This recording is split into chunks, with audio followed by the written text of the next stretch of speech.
itu karena kan kami dari satu yang bertanya yang pertama itu dari satu permasalahan Pak. Jadi dari kayu Pak, kapan berdiri Pak? Kayu itu sebenarnya sebelum Kayu itu kita mulai 2016, tapi sebelumnya bukan PT Kayua, lalu kemudian 2019 baru membentuk dan bentuk PT. Untuk apa saja yang digunakan?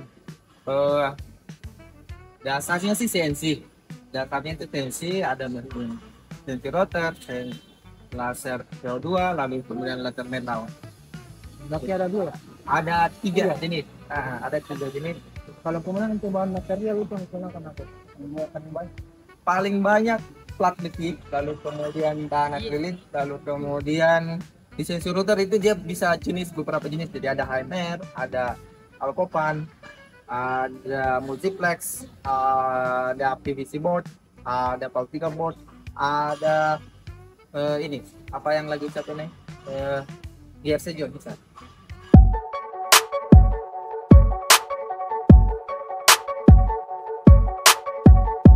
Tiga jenis kontrolnya, jadi ada ATC, ada AutoCAD, ada apa gitu nih, ayo. Jadi itu tiga jenis kontrol itu jenisnya juga berbeda-beda, cara pengoperasiannya juga berbeda-beda.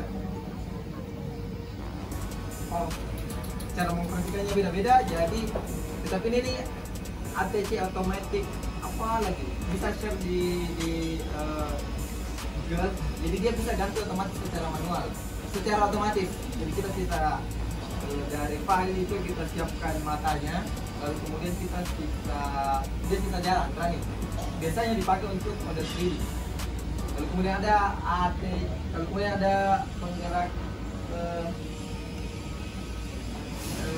auto.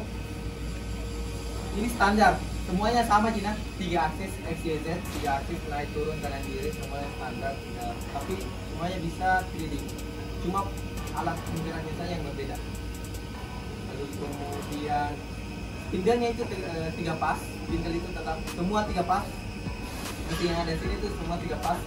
Yang kalian butuhkan yang mekatronika harus kecil tuh yang kayak penggerak ini nih, kayak ininya, penggerak ininya, lalu kemudian penggerak otomatis pump olinya, itu yang otomatis. Yang lain tuh semua ini manual. Pak, dari dua mesin ini apakah ada sistem otomatis yang mendeteksi kesalahan pada kesalahan pada yang sudah dilakukan? Ada otomatis? Begini, jadi sebelum sebenarnya running mesin itu kita itu di dalam dulu di komputer dulu kita setting memang nih. Jadi ada istilah hooknya itu dari gambar kita kasih masuk ekspor lagi dalam bentuk DXF. Dari DXF itulah baru masuk ke aplikasinya. Aplikasi inilah yang mendeteksi apakah ini bermasalah atau tidak. Karena kalau dimanipulasi di dalam kan kita bisa apa ya, manipulasinya ya, bukan manipulasi apa ya, lupa kak ini ya bahasanya, demonya untuk settingan ini lari kemana dan lainnya, ada kesalahan atau tidak, itu dari dalam. Kalau selesai di dalam, sudah aman dalam, berarti sisa teman-teman di dalam, operator yang bisa. Kalau pendeteksi di dalam sebenarnya, bukan di sini. Kalau misalnya ada kerusakan dan lain-lain, ada rusak, taruh di sini ada patah, matanya patah, kalau kemudian sudah ketinggalan di sini, ya kita bisa save, break, lalu kemudian cari titiknya lagi, tapi lewat sini, bisa lewat sini, bisa lewat dalam, bisa lewat controller, bisa lewat komputer, lalu kemudian running lagi. Jadi potong begini sekitarnya, ini bergerak nih, itu kecepatannya bisa kita atur sampai mulai dari 10.000 rpm maksimal di 25.000 rpm. Nah itu tuh maksimal tuh, kecepatannya 20.000 rpm.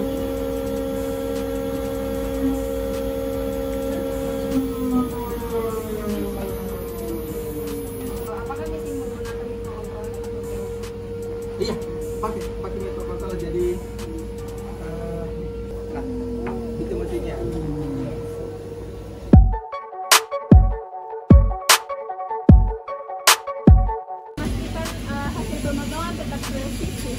Jadi ada istilah kalibrasi. Jadi semua pekerjaan dalam bentuk sebelum dimulai mesin itu harus ada kalibrasi. Kalibrasi yang pertama itu listriknya. Kita harus cek. Yang kedua adalah sinar lasernya, pantulannya. Kita harus cari di mana dia. Lalu kemudian yang ketiga, jadi semua bahan itu ada settingannya. Bahan triplek ada settingannya, power yang kita gunakan berapa, speed yang kita gunakan berapa. Akrilik yang 2 mili, akrilik 2 mili sampai akrilik 10 mili itu ada semua settingannya. Semakin tebal, semakin keras, biasanya kita pakai power yang besar, lalu kemudian speed yang dikurangi.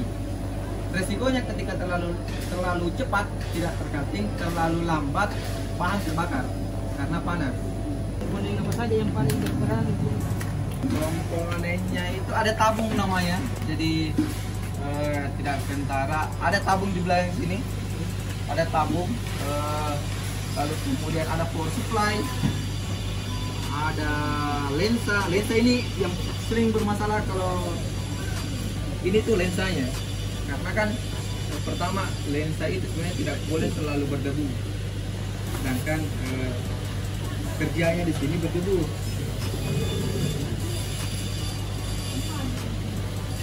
Lalu kemudian untuk kasih hilang debunya itu ada di sini. Kalau teman-teman pegang,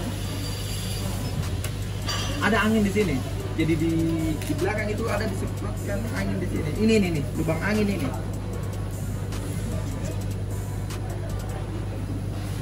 Kalau teman-teman pegang ujungnya ini, kayak ada tiup sih. Itu angin tuh. Bagaimana sistem keamanannya supaya agar operatornya kita? Nah, ini sebenarnya yang paling bahaya itu kan di sini sebenarnya, karena tidak kelihatan. Kadang-kadang teman-teman itu kalau tidak kelihatan gitu, ini kan ini sebenarnya bahaya sini. Kalau kita kena itu, kalau mata kena pasti cacat, karena tidak ada safety-nya. Sini ada penghalang, tapi teman-teman bisa. Pernah terjadi kan? Karena teman-teman mungkin sudah biasa nih, ada kerjanya sudah biasa nih.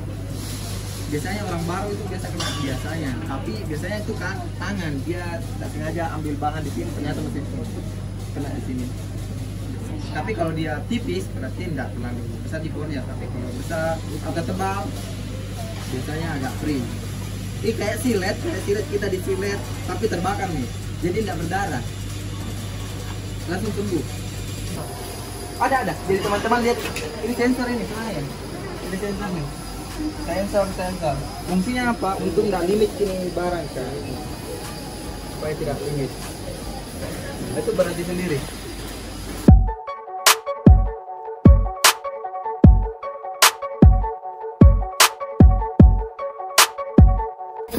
Paling sering terjadi pada proses Tabung kadar oksigen yang dapat.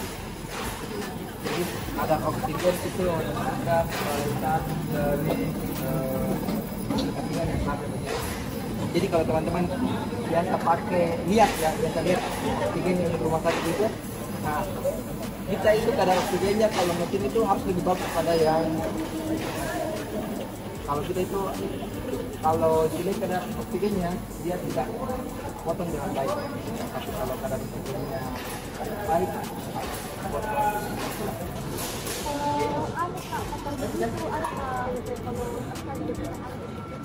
ada SOP-nya, ada jelas. Ini head kita buka yang bersih kita ganti.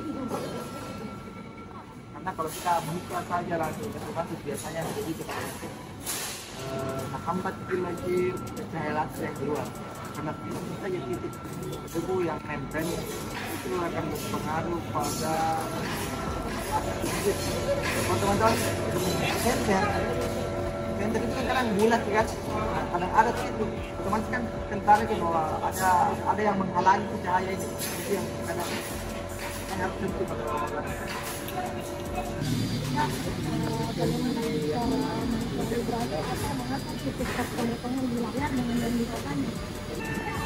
sebelum program ini dimulai, sebelum install aplikasi itu kan pada saat install aplikasi langsung kita kalibrasi. Jadi saya tidak bisa tunjukkan nih kalibrasinya bagaimana.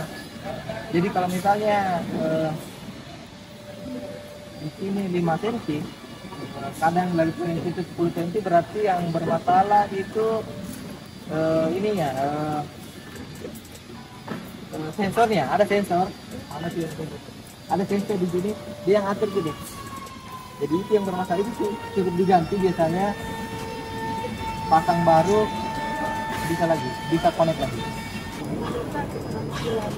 Siapa yang paling dibutuhkan untuk bekerja di negeri Ada gambar, tahu, safety-nya bagaimana, apa? Orang semua kerja gampang. Yang kita itu konsisten. Kita yang konsisten. tentang apa yang membedakan perusahaan Indonesia dengan perusahaan lain di bidang serupa. Mungkin yang membedakan paling mendasar itu kami bisa maintenance sendiri. Jadi semua mesin kalau ada trouble kita bisa maintenance sendiri. Teman-teman yang bergerak di industri seperti ini juga kadang maintenance dia tidak bisa. Yakin dan percaya ketika teman-teman beli mesin yang serupa 1 tahun itu pasti sudah ada trouble-nya. Nah, kendalanya teman-teman yang ada di Makassar ya, tidak ada orang maintenance. Jadi dia kalau maintenance itu minimal itu pasti ambil teman-teman dari Jawa. Dari Jawa itu pasti biaya pesawat PP, makan dan maintenance itu kan minimal 3 tuh. Dia harus bayarkan. Nah kalau ada yang bisa maintenance di mesin, pasti dipakai biasanya, karena kita saja ini kadang kewalahan untuk maintenance.